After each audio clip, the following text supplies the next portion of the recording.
Hola, soy Alba Arcajada Andrés, de la Falla Periodista Gil Sumbiela Azucena, del sector Benicalab.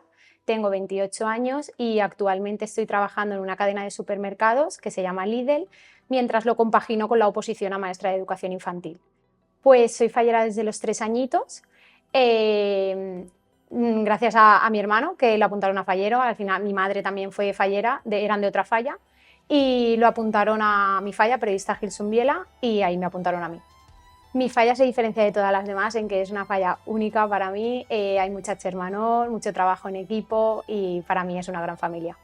Pues al escuchar mi nombre en la preselección, la verdad es que no me lo creía, entré en un estado de shock, de mucha emoción, y la verdad es que fue un momento muy bonito. Hicimos doblete con mi infantil y la verdad es que fue muy emocionante. Los artistas que me han marcado, la verdad es que ha sido Pere Baenas.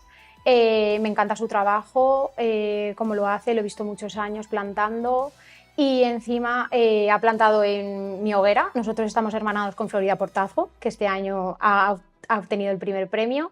Entonces creo que es un artista que lo siento muy de cerca y me ha gustado mucho.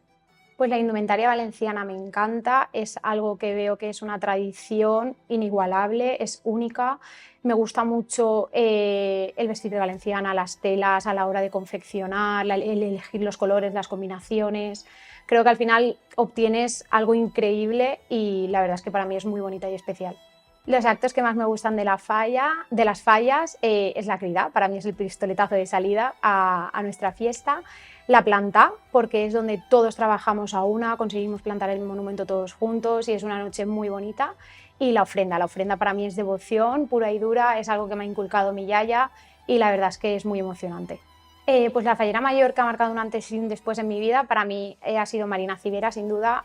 Fue fallera mayor de Valencia en el 2019, ahí fui yo también fallera mayor.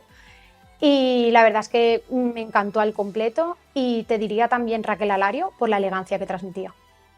Yo creo que debo ser fallera mayor de Valencia porque me considero una persona muy responsable, muy cercana, que le encantaría transmitir todo lo que siente por las fiestas, por las fallas, lo que me han transmitido a mí, lo que he vivido de cuna y pienso que podría representar a Valencia muy bien.